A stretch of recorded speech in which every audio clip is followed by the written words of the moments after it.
नमस्कार। पाकिस्तान ने 2 नए एयरबेस बनाए। श्रीनगर से करीब 100 किलोमीटर दूर पड़ते हैं। एकदम एकदम लाइन ऑफ कंट्रोल पे पाकिस्तान ऑक्यूपाइड कश्मीर में। और ये एयरबेसेस वो यूज करेगा इंडिया पे अटैक करने के लिए। बहुत करीब है इंडियन बॉर्डर से कश्मीर की साइड में। और ये 2 बेस हैं, एक कोटली में और एक रावलाकोट में। कितना बड़ा खतरा है ये दोनों बेस, इस पर बात करने के लिए हमारे साथ हैं डॉक्टर डी के पांडे, ग्रुप कैप्टन डी के पांडे। डॉक्टर साहब, आपका बहुत बहुत स्वागत है हमारे साथ। डॉक्टर साहब, ये जो बेसिस पाकिस्तान बना रहा है बॉर्डर के एकदम करीब, ये कितने कितने डेंजरस हैं इंडिया के लिए, और इंडिया को क्या उस पर एक्शन लेना चाहिए? क्या पाकिस्तान में अभी बेसिस कम है? और चाहिए और बना लीजिए, 10 और बना लीजिए, 20 और बना लीजिए। देखिए, महत्वपूर्ण ये है कि नंबर ऑफ बेसिस जो है इंपॉर्टेंट फिगर नहीं है। आपकी काबिलियत, आपके अंदर कितना दम है, आप कितना इफिशिएंट है लॉन्च करने में, अटैक करने में, ऑफेंसिव होने में, वो महत्वपूर्ण है। Man behind machine is important, ये हम पूरा विश्व जानता है इस बात को।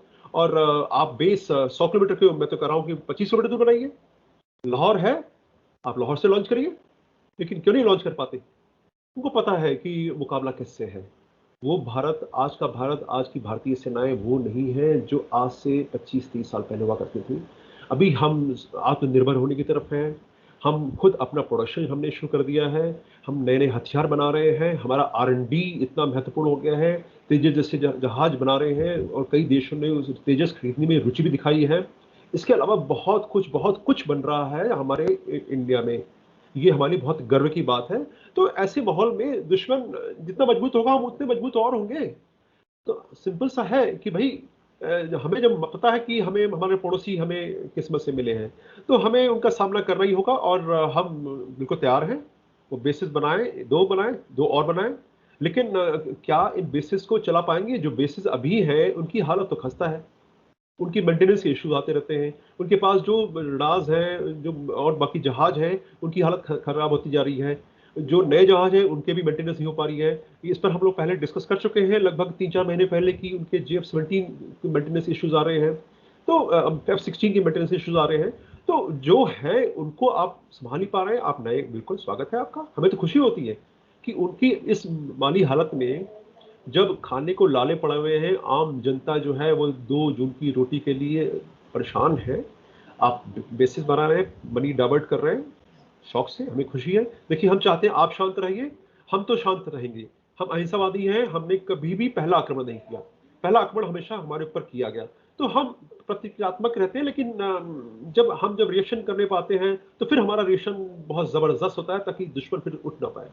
तो ऐसे हालत में मुझे नहीं लगता कि बेस 2-4 बनाइए। लेकिन जो अब मैं आता हूँ उस मुद्दे पर कि ये बेस बन कहाँ रहे हैं।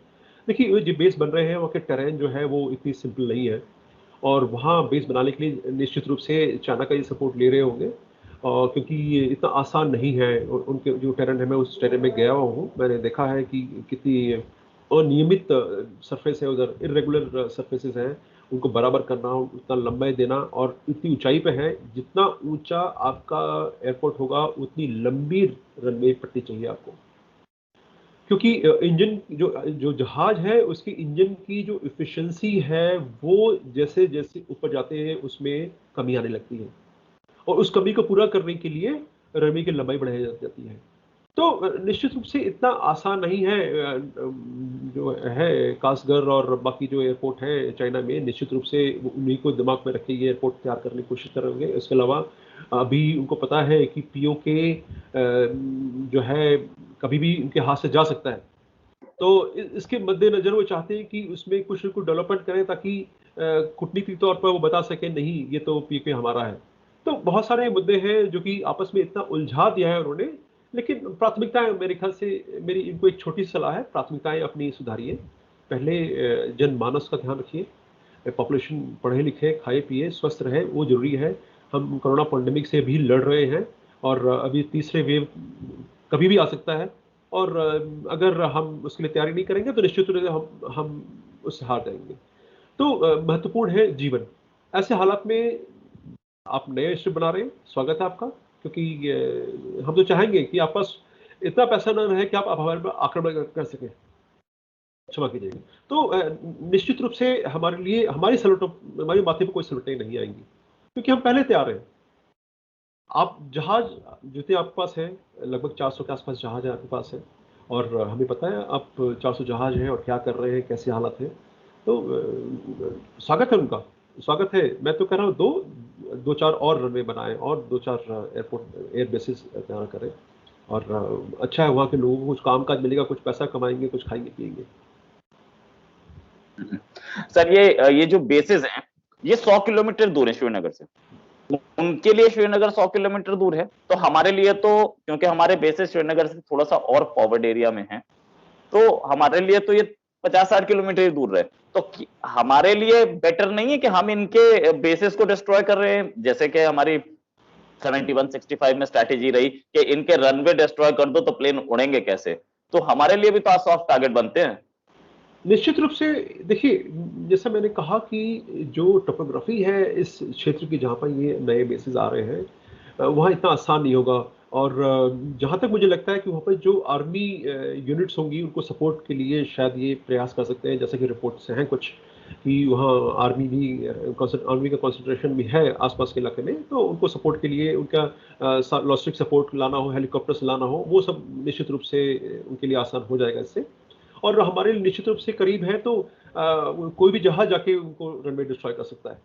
तो और ये एक और महत्वपूर्ण बता दूं कि ऐसे क्षेत्र में, ज्योग्राफिकल एरिया में जहाँ पर है, वहाँ पर एयर डिफेंस बहुत ही इफेक्टिव नहीं हो पाता है।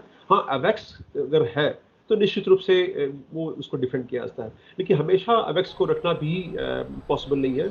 केवल जब वॉर डिक्लेयर हो जाती है उस समय जरूर अवेक्स रखा जाता है, क्योंकि normal day to day life में आप अवेक्स on the board on in air नहीं रखते, क्योंकि वो कॉस्ट इफेक्टिव नहीं होता। तो निश्चित रूप से उसको इन रनवेज को बर्बाद करना बहुत आसान होगा। और हम तो ये कह रहे हैं कि हमारे पहले एयर स्ट्राइक के बाद हमारी सेनाएं वहां पहुंच के उन पर कब्जा कर लेंगी, तो आप और पास बनाइए, हमें और कब्जा करना आसान होगा। मैं तो राइट उनको धन्यवाद राइट। दूंगा, मैं तो उनको धन्यवाद दूंगा कि आप हमारी कठिनाइयां कम कर रहे हैं। जो हमें और अंदर गहराई से जाना था, क्वेटा देखिए कितना अंदर है, हमें सोचना पड़ता है कि हमें जहाज उतना दूर भेजना है, उसकी कैसे तैयारी करें। तो वो चीज़ें हैं। सामुगली उनका एयरबेस है कोटा के पास, जिसका मैं जिक्र कर रहा हूँ। तो ये सब जो है, मुझे नहीं लगता किसी प्रकार का चिंता का विषय है। हम तैयार हैं, हमारी वायुसेना, हमारी थल सेना उस क्षेत्र में बिल्कुल तैयार है। और अभी जो अफगानिस्तान में तालिबान और बाकी जो प्रक्रियाएं चल रही हैं, निश्चित रूप से वो तालिबान की हेल्प लेकर पीओके में आक्रमण करना चाहेंगे, लेकिन वो हवाई आक्रमण होगा। मुझे बड़ा मुश्किल लगता है कि इसकी कुवत उनमें है, क्योंकि वो फिर बड़ा एक तमाशा खड़ा कर देंगे। क्योंकि आप देखिए, पैसा आपके पास है नहीं, तालिबान के पास भी पैसा नहीं है कि आप तालिबान से पैसा ले लें, अफगानिस्तान से पैसा ले लें। अब वो जो जहाज उड़ाएंगे उसके लिए फ्यूल कहाँ से आएगा, उसकी धनराशि कहाँ से आएगी? दोनों के पास इतना पैसा है नहीं, और चीन के से इतना आपने पैसा ले लिया है कि चीन से आप कितना लेते रहेंगे? चीन को भी पता है कि मेरा पैसा डूब जाएगा। तो इतना बड़ा सरल नहीं है ये सब। कागजों पर जरूर कहा जा सकता है कि हम ये ऐसा हो जाएगा, वैसा हो जाएगा, लेकिन ज़मीनी हकीकत जो है वो कागजों पर नहीं चलती। वो एक्चुअल में जहाज उड़ाकर और एक्चुअल में विजय हासिल करके ही जीती जा सकती है। राइट सर, अभी हाल में इंडिया और अमेरिका के बीच में एक डिफेंस पैक्ट साइन हुआ। ये air launch unmanned aerial vehicle का पैक्ट है। ये व्हीकल्स हमारे पास दोनों जॉइंटली डेवलप करेंगे और डेवलप करने के बाद ये हमारे पास आ जाएंगे। ये व्हीकल होता क्या है और ये कितना सपोर्ट करेगा हमारी एयरफोर्स को? देखिए, ये बहुत ही कहते हैं पैराडाइम शिफ्ट ले आएगा हमारी युद्ध कला में।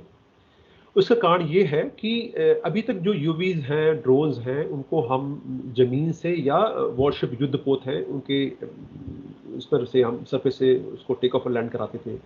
लेकिन अब ये हवा में, जहाज में, आप जहाज से लॉन्च करेंगे इनको, ये एयर लॉन्च है।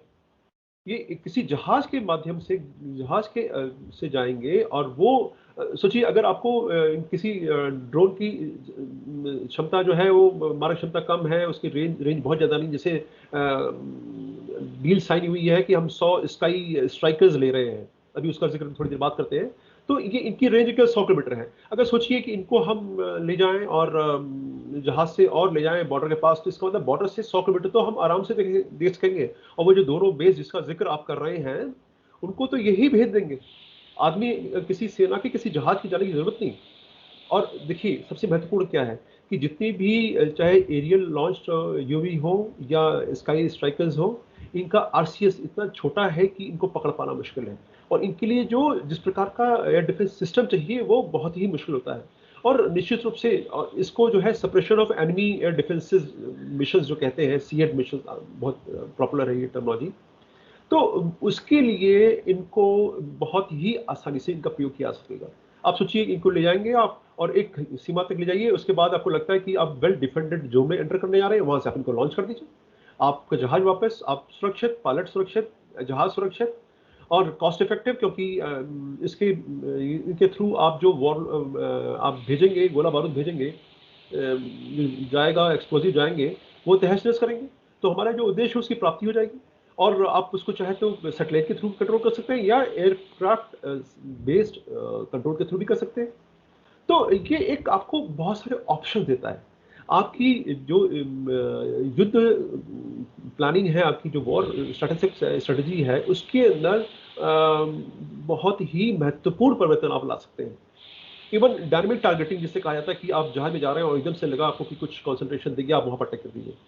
तो ये फ्लेक्सिबिलिटी देता है हमारी लड़ाई में, ये हमारी प्लानिंग में। और जो कुछ हमसे मिस जो गैप्स कई बार होता है कि गैप से आते हैं हमारे इंटेलिजेंस में, कई बार छोटे मोटे गैप्स आते हैं, और उन गैप्स को आपने जो ही पकड़ा आप उसी पर अटैक कर दीजिए। तो निश्चित रूप से ये एक बहुत ही महत्वपूर्ण, जैसे मैंने कहा कि पैराडाइम शिफ्ट लाएगा ये एयर लॉन्च यूवी। अभी प्रोटोटाइप तैयार होगा, दोनों यूएस एयरफोर्स और आईएफ दोनों ने साइन किया है, डीआरडीओ और जो डीटीटीआई है, ये लोग मिलकर बनाएंगे, एयरफोर्स रिसर्च लैबोरेटरी है, ये लोग इसको डेवलप करेंगे। ये प्रोजेक्ट पहले से चल रहा था लेकिन ढंग से आ नहीं पा रहा था, लेकिन अभी इसको क्योंकि अभी वातावरण बदल रहा है, माहौल बदल रहा है, ड्रोन और यूवी की क्षमताओं पर किसी को संदेह नहीं रहा। अजरबैजान के अंदर जो किया है यूकॉव्स ने, उसका सभी को इसका ज्ञान है। और क्यों का हम पायलट की जान जोखिम में डालें, क्यों हम इतना महंगा जहाज भेजें, बेहतर है कि हम इनको जो है सस्ते माध्यम से भेजें और अपना जो हमारा उद्देश्य है उसकी प्राप्ति करें। तो एयर लॉन्च यूवीज उस मामले में बहुत ही महत्वपूर्ण होंगे। और जिस प्रकार से हम डेवलप करेंगे, निश्चित रूप से क्योंकि हम अब भारत में ही डेवलप कर रहे हैं, तो इसको कस्टमाइज कर पाएंगे अपने रिक्वायरमेंट के हिसाब से। कस्टमाइजेशन से मेरा उद्देश्य ये है कि अगर हम जे.एंड.के सेक्टर से इसको लॉन्च करना चाहते हैं तो क्या आवश्यकता है, उसको पूरा कर सकते हैं। अगर डेजर्ट इलाके में हम चाहते हैं तो उसको कर सकते हैं। मैरीटाइम ऑपरेशंस के लिए चाहते हैं तो हम कैसा कर सकते हैं। तो ये सभी प्रकार के जो कस्टमाइजेशन हम पॉसिबल है कि हम क्षेत्र विशेष के लिए भी चुनौती खड़ी कर सकते हैं इन छोटे से माध्यम से। तो देखिए, जो चीज़ें बड़ी कठिन लगती थी, जो कि लगती थी कि आप कैसे करेंगे, कब होगा और इतनी सारी जगह एक साथ कैसे करेंगे। और ये होता था कि एक थिएटर में वॉर हुई तो दूसरे थिएटर के लिए हमको एसेट्स की व्यवस्था करनी पड़ती थी। और जैसे आपने टू फ्रंट वॉर का सुना होगा कि हम टू फ्रंट की तैयारी कर रहे हैं और हम बस कुछ जहाज और उसके बाद टू फ्रंट के लिए हम तैयार हो जाएंगे पूर्ण, जहाँ तक जहाजों की आवश्यकता है। आर्मी लगभग तैयार है और एयरफोर्स भी, जहाजों की कमी जो थी वो धीरे धीरे, देखिए 39 स्क्वाड्रन हो गए हैं, हमें 3 स्क्वाड्रन और चाहिए। तेजस 2 के आते ही वो भी जो है आवश्यकताएं पूरी हो जाएंगी। और तेजस 2 जैसा कि हम पहले भी जिक्र कर चुके हैं कि तेजस 2 बहुत ही अत्याधुनिक जहाज होने जा रहा है। और जिस प्रकार से हमारी जो इसकी डिजाइनिंग है, जो प्लान्स हैं, तेजस 1 और तेजस 1A जो उसका इम्प्रूव वर्जन है, वो हमने बहुत कुछ सीखा है। और ये जो नो हाउ मिलता है, निश्चित रूप से आप हर कदम आप और नई ऊंचाई को छूते हैं। तो निश्चित रूप से एक हम सुनहरे कल की तरफ बढ़ रहे हैं। सामरिक दृष्टि से बहुत ही सुदृढ़ होने जा रहा है भारत। ये हमारे लिए बहुत बहुत गर्व की बात है। Right sir. सर, ये एयर स्ट्राइकर्स की आपने बात की, ये एयर स्ट्राइकर्स क्या है? और वैसे पाकिस्तान बोलता ये है कि हमारे पास F-16 है और JF-17 है, ये दोनों ही इंडिया को हराने के लिए बहुत हैं। तो एयर स्ट्राइकर्स बताएं और साथ में उनके इस एक्सट्रीम कॉन्फिडेंस का भी राज बताएं कि ये F-16, JF-17, 16-17 ये जीत जाएंगे क्या? देखिए, पहले मैं बता दूं कि आपने बहुत अच्छा पॉइंट रेज किया ये जो पाकिस्तान जो चर्चा करता रहता है कि ये जहाज, वो जहाज, ये एयरबेस, वो बस ये साइकोलॉजिकल वॉरफेयर का एक नतीजा है। ये साइकोलॉजिकल वॉरफेयर हमारे विरुद्ध नहीं, हमें तो पता है सच्चाई ग्राउंड पर क्या रियलिटी उनकी हमें पता है। ये वहाँ की जो जनता है उनको बताने के लिए कि भाई हम जो है देश की सुरक्षा महत्वपूर्ण है, देखिए भारत हमारे खिलाफ खड़ा है, कभी भी हमको खत्म कर सकता है, तो हमें पैसा लगाना पड़ेगा, तो हम मनी डाइवर्ट कर रहे हैं इस तरफ, इसलिए जो है पैसे की दिक्कत हो रही, थोड़ा सा आप बर्दाश्त करिए, इसको देश की सुरक्षा महत्वपूर्ण है। तो ये एक साइकोलॉजिकल वॉरफेयर का हिस्सा है ये, और कुछ नहीं है जो जहाँ तक मैं समझता हूँ। तो निश्चित रूप से JF-17 मैंने पहले जिक्र किया, मेंटेनेंस के इश्यूज आ रहे हैं बहुत सारे, उनकी परफॉर्मेंस के इश्यूज आ रहे हैं, और ये काफ़ी चर्चा में रहा है। 6 महीने पहले तो बहुत सारे मीडिया में इसमें कवर किया गया कि JF-17 की जो परफॉर्मेंस है वो नहीं है जो वो पाकिस्तान जिसका चर्चा कर रहा है या चाइना जिसकी चर्चा कर रहा है। और F-16 कितने चलाओगे? जैसे हम अपने MiG-21 से निजात पा रहे हैं, लेकिन हमने MiG-21 को एक मॉडर्न बना, बाइसन जो वर्जन है वो एक लेटेस्ट एयरक्राफ्ट के बराबर है।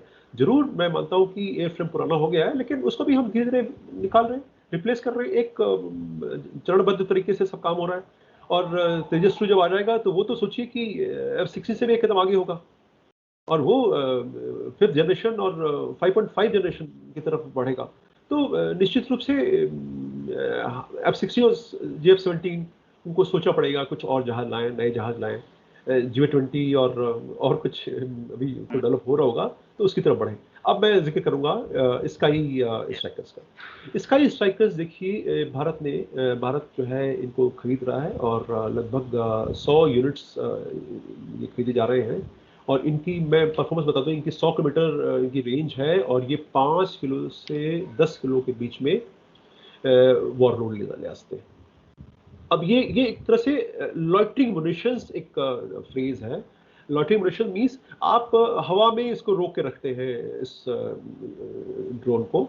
और अब जो है इससे दो फायदे होते हैं। एक तो क्या है कि ये आइज इन एयर है, आप अपना जो है वहाँ क्या हो रहा है उस क्षेत्र में, उसके विजन व्यू में वो सारा आप देख लीजिए, तो आपको टैक्टिकल पिक्चर मिल जाएगी वॉरफील्ड की इन ड्रोन्स के माध्यम से।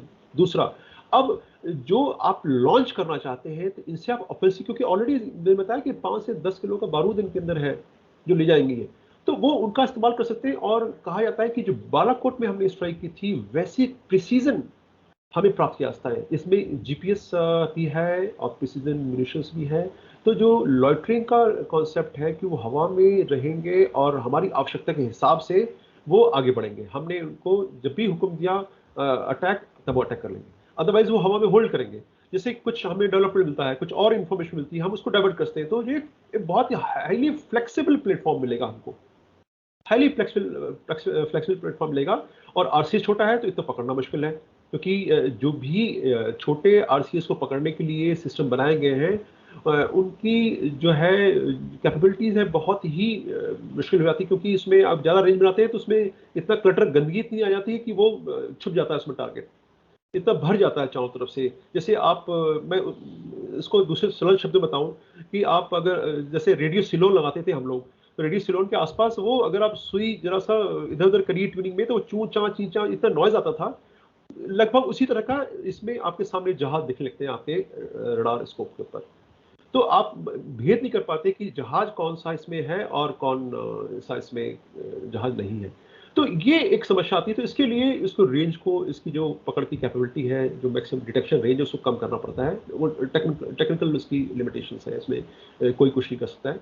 तो ऐसे सीमित रेंज की अगर ये सिस्टम बना भी लेते हैं, अभी देखिए पाकिस्तान के पास ऐसा कोई सिस्टम नहीं है, लेकिन अगर वो डेवलप कर लेते हैं या खरीद लेते हैं या कोई इनको दान कर देता है, तो क्योंकि खरीदने की अभी कुवत नहीं है, तो किसी से या वो भीख मांग ले या दान में ले ले, तभी पॉसिबल है।